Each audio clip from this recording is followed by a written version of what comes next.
So in this video we are going to talk about Yugoslavia. We start our journey somewhere in the early 20th century and end it around the mid 2000s. Now this region that you see right in front of you was a unified state that broke up into various independent countries by the early 90s. And this breakup is one of the most important incidents in our recent history. So in this video we are going to see how Yugoslavia emerged, what led to and what led to its ultimate breakup. So this region that you see right in front of you, it's located in southeastern Europe and it was inhabited by Slavic people. In fact, if you analyze this term Yugoslavia, Yugo means South and Slavia refers to the people who were living in this region. They spoke very closely related language, although it wasn't one language, but it belonged to the same family of Slavic languages. So their linguistic affinity brought these people together. And because we are starting at a point in history where different nationalistic movements had already spread across Europe, and that nationalism was mostly based on linguistic identities. So in this region also, people started having the same nationalistic tendencies. So just like Germany was for the Germans, Italy was for the Italians, people living in this region started dreaming of a land for themselves. Also, another point to note here is at that time, just before First World War broke out, this region was controlled, the northwestern part was under the Habsburg or the Austro-Hungarian Empire, which was a major player during First World War, and the major chunk of the rest of territory was under the Kingdom of Serbia, which was sort of spearheading this entire nationalistic movement. So it was a hotspot of politics of that time. In fact, as you might know, that during that time, various empires were trying to expand their frontiers. So there was a lot of tussle going on in Europe. And in fact, the beginnings of First World War can be traced back to this region itself. Uh, as I've just mentioned, that a major part of it was under the Habsburg Empire. The heir apparent to the throne was traveling along with his wife to a city called Sarajevo, which is right there in the middle of this region. And there he was assassinated by a nationalist. This started a sort of a domino effect in this region, and it threw the entire Europe into a great war, which we are going to see. But for our discussions, I don't think it's relevant to go into the details of the war. We are just going to see what happened after it. But before we do so, we have something much more important to discuss, which is going to be perhaps the most important thing to understand in this entire episode. So that is the ethnic makeup of this region. Now, I've just told you that people sort of uh, started having this feeling of unity based on language, but beneath that unity lay deep divisions in terms of their ethnicity and their religion. Now, the term ethnicity and religion are not necessarily the same thing. Ethnicity is a wider concept, but in case of Yugoslavia, both these were so juxtaposed onto each other that the lines of distinction between the two got really blurry. And for our purposes, we can safely assume that ethnicity and religion was one and the same thing. So the region that you see, which is shaded in red, that was inhabited by the Croats or the Slovenes. They followed the Roman Catholic religion. The region towards the east, which is shaded in yellow, that was inhabited by the Serbs, who were Eastern Orthodox. And right there in between, the region that is shaded in green, those are the Bosniaks. Those people were Muslims. Now, the reason why we have so many different ethnic and religious groups in this particular region is that at different points of time in history, this place was controlled by different empires. I've just talked about the Habsburg Empire. Uh, it followed, mostly people followed the Roman Catholic religion. Before the Habsburg Empire, it was the Ottomans who were ruling over this land, and so we have a sizable Muslim population here. Prior to the Ottomans, it was the Byzantine Empire, and people followed Eastern Orthodox Church uh, in the Byzantine Empire.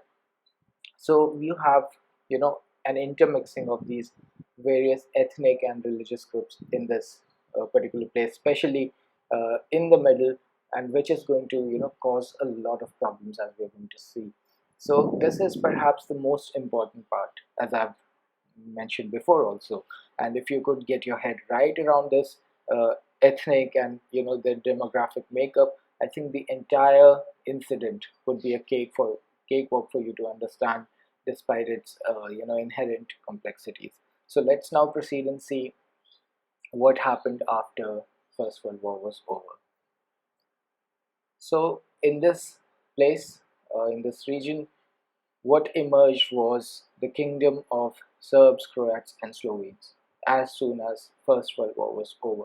Now, for the time being, it would appear to you like that dream of those people has finally been fulfilled, and they have a united land, united country. But this is not going to last very long. Since the beginning, there was power tussle between different ethnic groups who were living there, and that power tussle was sometimes very petty, such as over the naming of official language. So at one point in time, when Serbs were like, we'll name the official language as Serbo-Croatian, Croats were like, why not Croato-Serbian? So you know how pettiness works. And it was not just limited to those petty issues. Sometimes it got really violent also. At one point in time, there was a Croatian nationalistic uh, politician who was killed by the Serbs. In fact, towards the end, right before Second World War broke out, the king himself was killed by a Croatian nationalist. So there's not much to discuss about what happened between these two world wars. Suffice it to say that by the time Second World War broke out, this kingdom was already on the verge of collapse. So we directly move on to the beginning of Second World War. Now the map I've shown is a post-war map, but I've placed it here so that you're able to locate these different entities that arose during this time at their proper geographical location. So what happened during the Second World War was Nazi Germany, it invaded this area, and at different places uh, it installed its own puppet government, and at some places it controlled the area directly. So where you have Croatia and Bosnia, an entity called Ustaše emerged, which was a Nazi puppet government, and they rather misnamed this region as Independent State of Croatia. uh, Serbia, most of it was directly ruled by Nazi Germany. Slovenia had a puppet dictator, and Montenegro folded into Mussolini's Italy. Now we are going to talk a little bit about Ustaše because that is very important. And many a time people think that how is it that a country in the early 90s suddenly find itself in this violent and ugly turmoil. What they fail to realize is that it was not a standalone incident. The seeds of discord were actually sown during this time, and so we have to see this entire episode in its continuity. So now talking about Ustaše, as I've mentioned that those were installed there by the Nazis, and they more or less shared the same mindset as the Nazis. So they carried on large-scale genocide in that region. They massacred the Jews and other so-called, undesirables, including the Serbs who were living in that part, which they controlled. Now, this Ustaše, they were supported by Croatian nationalists.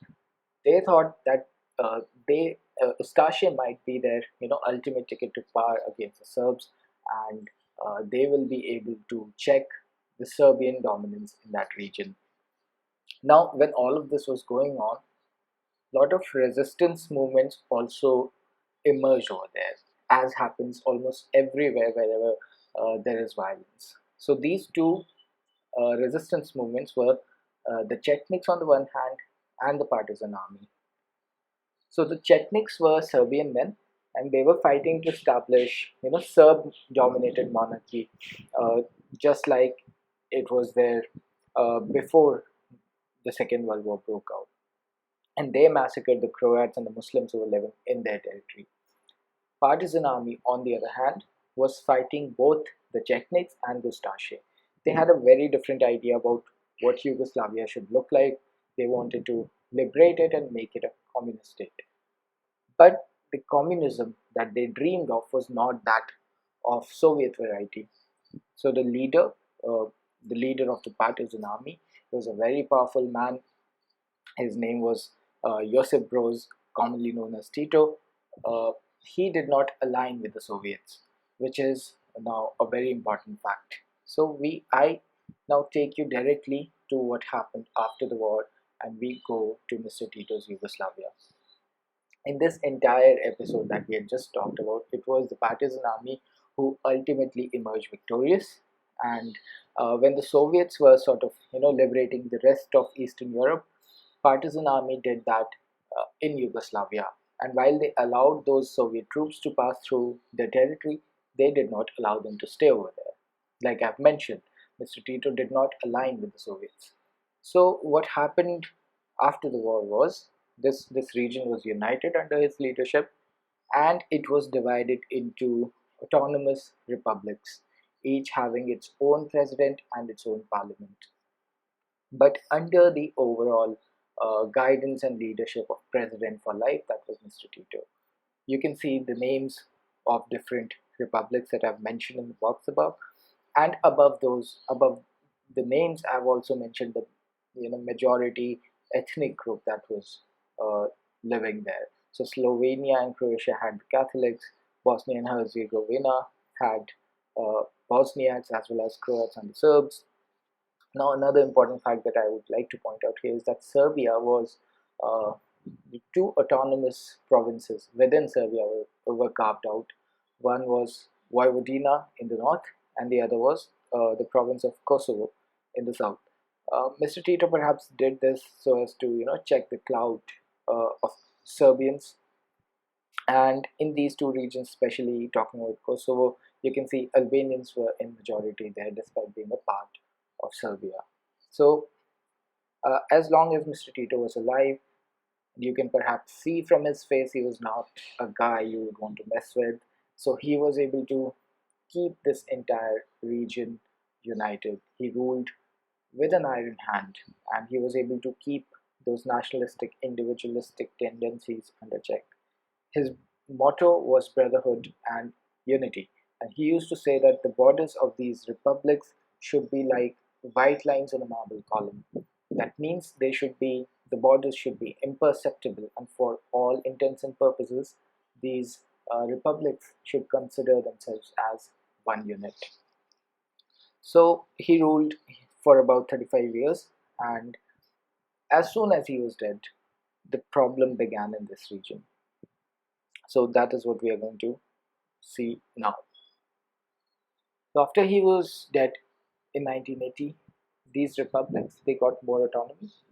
Until now, they had a president for life. Now they started having a rotating presidency. So you can see the central control had already eroded.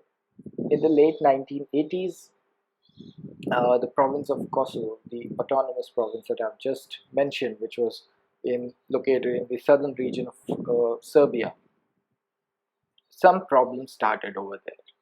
Now, that region of Kosovo is considered the cradle of civilization by the Serbs. Some ancient battles were fought there, so it was of utmost importance for the Serbian ethnic group that was living in Yugoslavia. Now, I have indicated before that this region had an Albanian majority. So perhaps the Serbians over there, they started feeling like they are not being treated at par with the Albanian by the Albanian majority. So there emerged a politician, as again happens in most of such cases, and he started arousing people with his inflammatory speeches and his rhetoric, saying that you have been reduced to a minority in your own land, and you must take that land back from them. So you know how it goes. This kind of rhetoric is still going around at different parts of the world. So it was the same thing back then, and he finally annexed Kosovo. When he did so, Slovenes and Croats, they got really concerned. They thought the Serbians are again trying to reassert themselves in the region. So over the next decade, starting with this problem in Kosovo, Yugoslavia broke apart, and this breakup was very violent. It was very cruel.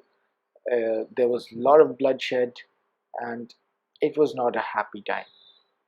So that is what we are going to see. Uh, so Slovenia was the first country, the first republic that broke up, that declared its independence. It was in the spring of 1990. It held free elections. It declared its independence in 1991 on June 25th.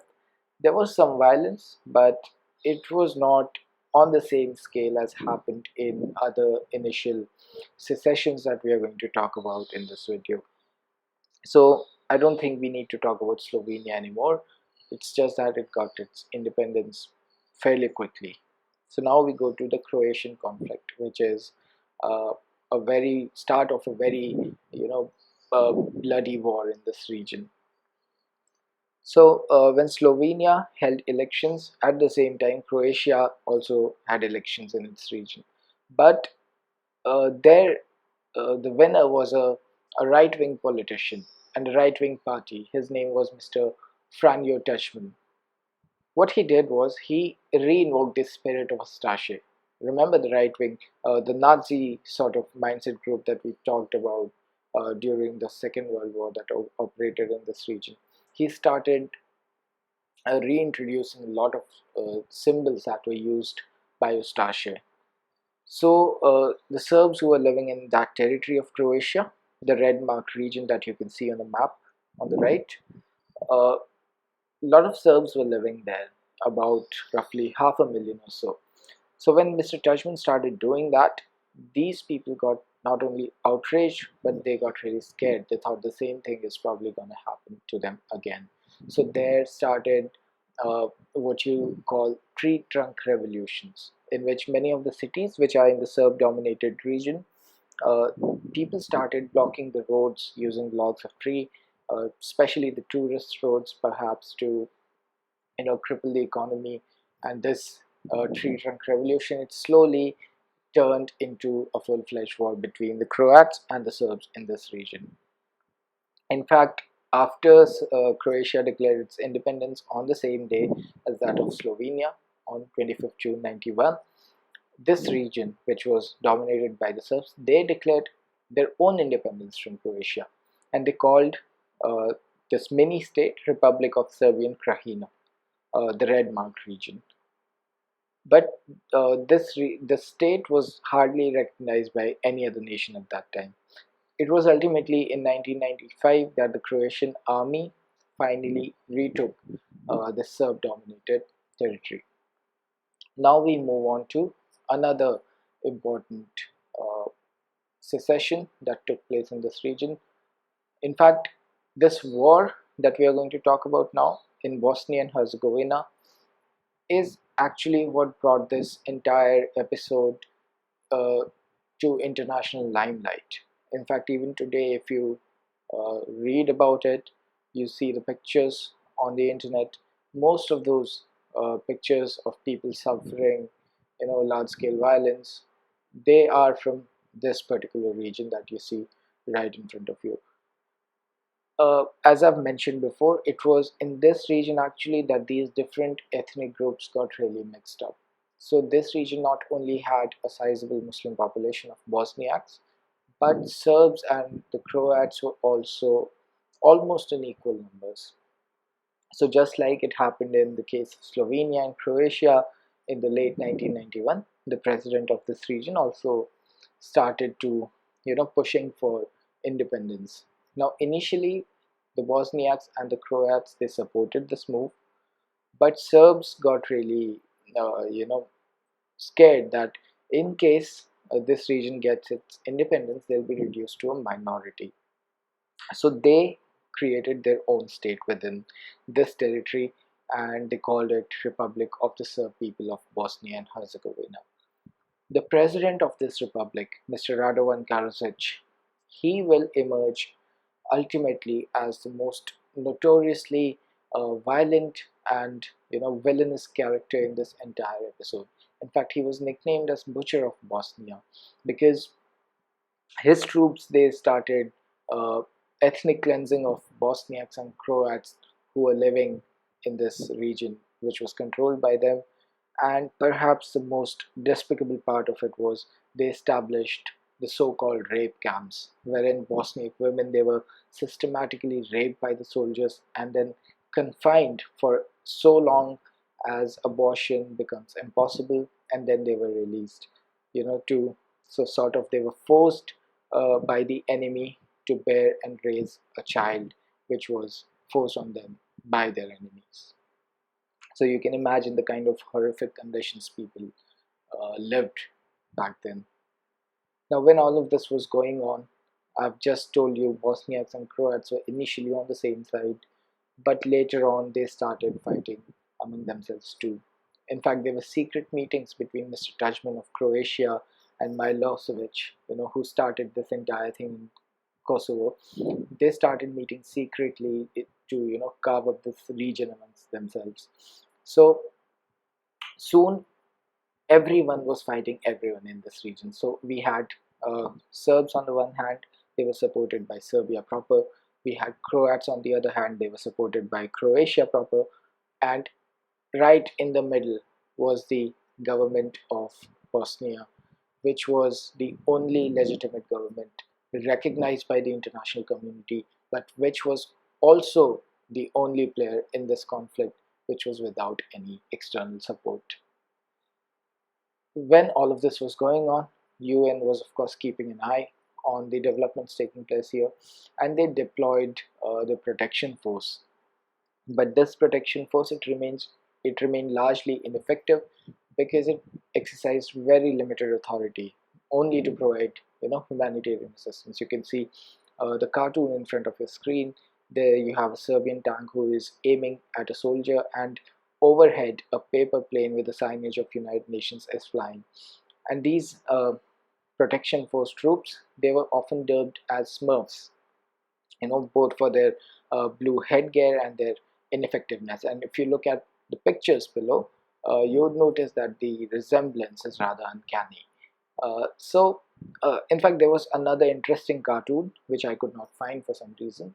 Therein, what they showed was that a Serb was about to kill a Bosniak. Suddenly, a UN trooper, he intervenes. He's like, "Hold on for a second," and he begins to feed the poor Bosniak.